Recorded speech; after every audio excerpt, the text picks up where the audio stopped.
Hello everyone, welcome to study journey with you. Friends, आप लोगों को जो मैं इंटेलिजेंस का टॉपिक है जो कि हमारी साइकोलॉजी के अंदर मोस्ट इम्पोर्टेंट है, ये मोस्ट इम्पोर्टेंट क्यों है अभी आप लोग जब इन क्वेश्चंस को करोगे तो आपको पता लग जाएगा। ये सारे क्वेश्चंस हैं मैंने प्रीवियस ईयर से उठाए हैं, जो भी प्रीवियस ईयर के मेरे पास सेट थे उससे मैंने यहाँ पे इसके पिक्स जो हैं वो क्लिक किए हैं। तो फ्रेंड्स, आप लोग समझ सकते हो कि ये जो चैप्टर है इंटेलिजेंस वाला हमारे लिए कितना इंपॉर्टेंट हो सकता है, क्योंकि हर एक पेपर सेट में 3 से 4 क्वेश्चन पूछे जा रहे हैं बुद्धि वाले चैप्टर से। ओके, तो चलिए फ्रेंड्स स्टार्ट करते हैं। आप लोगों ने कंसेप्ट है वो पढ़ लिया होगा, तो आप लोग इन क्वेश्चंस को आराम से सोल्व कर पाओगे और आपको पता भी लग जाएगा कि किस तरह के एग्जाम में क्वेश्चन आते हैं। देखिए, फर्स्ट नंबर जो क्वेश्चन है क्या कह रहा है, बेसल आयु खलिस्तान के मापन से संबंधित है। मैंने आप लोगों को एक कंसेप्ट पढ़ाया था मेंटल एज का, मानसिक आयु, वास्तविक जो क्रोनोलॉजिकल एज जो हमारी वास्तविक आयु होती है, ये सब चीज़ें मैंने आपको पढ़ाई थी कि वहाँ से जो आईक्यू है वो किस तरीके से निकाला जाता है। तो आईक्यू निकालने के लिए हमें क्या चाहिए होता था, mental as and chronological age. Formula क्या बनता था, mental age divided by chronological S multiply by 100, यही फॉर्मूला बनता था ना। तो ये जो मेंटल एज थी ये कहाँ से आती थी, हमारी बेसल आयु से आती थी। जो बेसल आयु होती थी वहीं से क्या आती थी, मेंटल एज आती थी। यानी ये किस चीज़ से संबंधित है, बुद्धि से संबंधित है। बेसल आयु किसके मेजरमेंट से संबंधित है, बुद्धि से। Okay, clear. नेक्स्ट देखिएगा, नेक्स्ट क्वेश्चन क्या है, बुद्धि का समूह कारक सिद्धांत किस मनोवैज्ञानिक द्वारा दिया गया। ये क्वेश्चन तो लगभग एक छोड़ पेपर में जरूर मिला है। बुद्धि का जो समूह कारक सिद्धांत है वो किसने दिया है, थ्रस्टन ने दिया है। ध्यान रखेंगे, बुद्धि का समूह कारक सिद्धांत किसने दिया है, थ्रस्टन ने दिया है। ओके, नेक्स्ट देखिए, बुद्धि का आर्मी अल्फा परीक्षण, जो कि मैंने कल ही आपको इंटेलिजेंस के टेस्ट पढ़ाए थे, तो वहाँ पे मैंने आपको बुद्धि के 2 टेस्ट पढ़ाए हैं, इंडिविजुअल और ग्रुप। अगर आप लोगों ने वो नहीं देखी है तो देख लीजिए। ग्रुप के जो ग्रुप था उसके अंदर भी वर्बल एंड नॉन वर्बल 2 तरीके के थे, जो इंडिविजुअल था उसमें भी वर्बल एंड नॉन वर्बल 2 तरीके के हमारे पास टेस्ट थे। तो ये पूछ रहा है कि जो बुद्धि का जो आर्मी अल्फा परीक्षण है वो किस प्रकार का है। तो देखिए, जो बुद्धि का आर्मी अल्फा परीक्षण है, आर्मी अल्फा परीक्षण कैसा था, सामुदायिक समूह परीक्षण, वर्बल ग्रुप टेस्ट था। जबकि आप लोगों से पूछा जाए, मान लो नेक्स्ट एग्जाम में आपसे पूछ लिया जाए कि जो आर्मी बीटा परीक्षण है वो किसके लिए था, तो वो हमारा अशाब्दिक समूह परीक्षण था। ओके, ध्यान रखेंगे इस बात का। नेक्स्ट देखिए, बुद्धि का त्रिविमीय सिद्धांत किसके द्वारा प्रतिपादित किया गया है। किसकी बात कर रहा है, त्रिविमीय सिद्धांत। तो आप सभी लोग जानते हैं कि बुद्धि का जो त्रिविमीय सिद्धांत है किसने दिया है, गिलफोर्ड ने दिया है। ओके, नेक्स्ट देखिएगा, किसने मानसिक आयु सबसे पहले परिचित कराया। तो जो मानसिक आयु शब्द है वो सबसे पहले किसने दिया था, भाई बुद्धि के क्षेत्र में सबसे पहले काम कौन करता है, बिने करता है।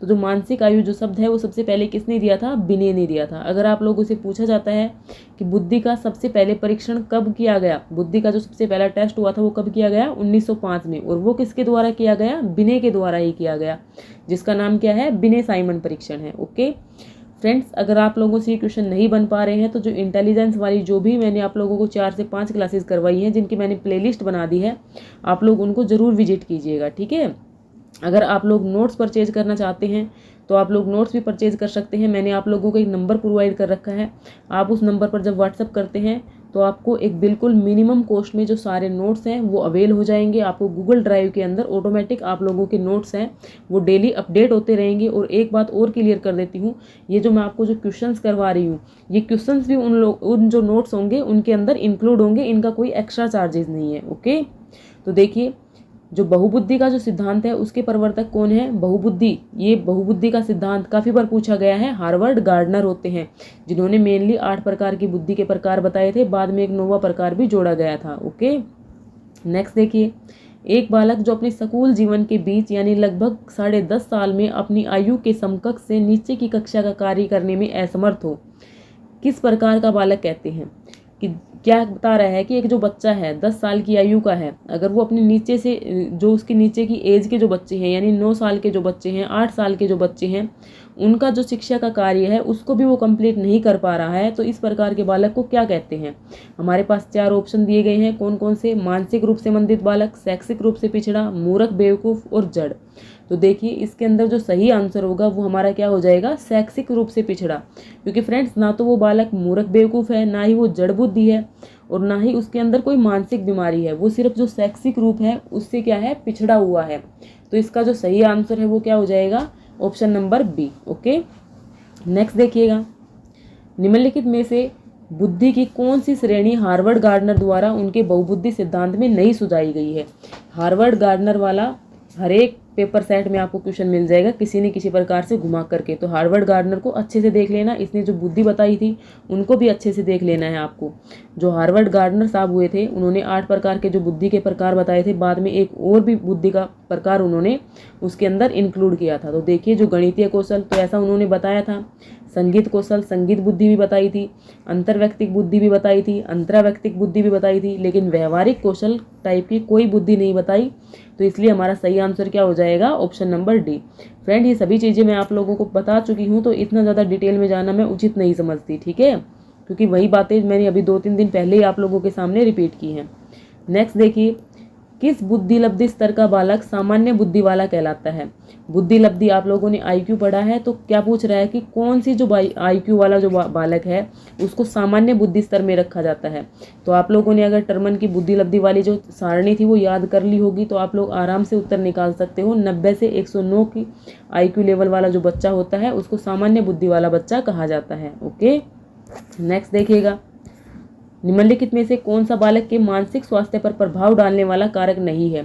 और हाँ, ये सारे क्वेश्चन आप लोग देख रहे हो ना कि नंबरिंग से नहीं है, क्योंकि ये नंबरिंग से इसलिए नहीं है क्योंकि हर एक पेपर सेट में से मैंने उठा रखे हैं बुद्धि वाले चैप्टर से, सिर्फ आप लोगों के लिए। तो आपका भी इतना फर्ज बनता है कि आप लोग वीडियो को लाइक करें, ठीक है, और अपने दोस्तों के साथ शेयर करें, क्योंकि जितने ज़्यादा लोगों के पास आप लोग शेयर करेंगे तो उनको भी समझ में आएगा ना कि हाँ भाई, फ्री में क्या कुछ पढ़ाया जा रहा है, क्या कुछ मटेरियल है, तो वो लोग भी ज़्यादा से ज़्यादा जुड़ सकेंगे। तो उनके पास भी आप लोग शेयर कीजिएगा। नेक्स्ट देखिए, निम्नलिखित में से कौन सा बालक के मानसिक स्वास्थ्य पर प्रभाव डालने वाला कारक नहीं है। तो जो मानसिक स्वास्थ्य होता है उसके ऊपर परिवार में गरीबी है, स्नेह का अभाव है, कक्षा में नींद आना, पारिवारिक क्लेश, इनमें से क्या जो चीज़ है वो बच्चे के मानसिक स्वास्थ्य पर प्रभाव नहीं डालेगी। तो जो ऑप्शन नंबर बी है वो हमारा सही आंसर हो जाएगा, कक्षा में नींद का आना। इसका मानसिक स्वास्थ्य से कोई लेना देना नहीं है। जबकि परिवार में गरीबी है तो बच्चा गरीबी में पैदा हो रहा है, तो इसका भी उसके जो मानसिक स्वास्थ्य है, उसका जो मेंटल हेल्थ है उसके ऊपर प्रभाव पड़ता है। बच्चे को परिवार में सही प्रकार का प्रेम नहीं मिल रहा है तो उसका भी प्रभाव बच्चे के ऊपर पड़ता है।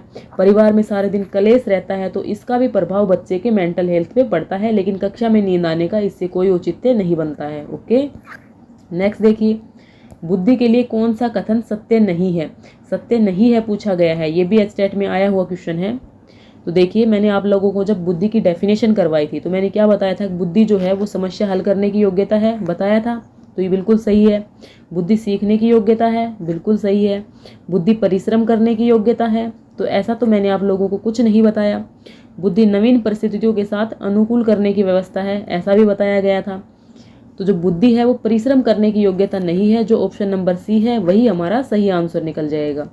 ये जो क्वेश्चन मैं आप लोगों को करवा रही हूँ ना, इनको करवाने का एकमात्र मोटिव यही है कि आप लोगों को पता लग सके कि जो टॉपिक आपने पढ़ा है उससे आप लोगों से किस प्रकार के क्वेश्चन पूछे जाएंगे। आप लोग किसी भी प्रकार से पजल ना होइएगा, ठीक है। और जब ये सारे क्वेश्चन आप लोगों से बन रहे हैं तो आपको ये भी पता लग गया कि जो कंटेंट का लेवल है वो क्या है, आप लोगों को क्या पढ़ाया जा रहा है, आपके कितने क्वेश्चन बाहर छूट रहे हैं।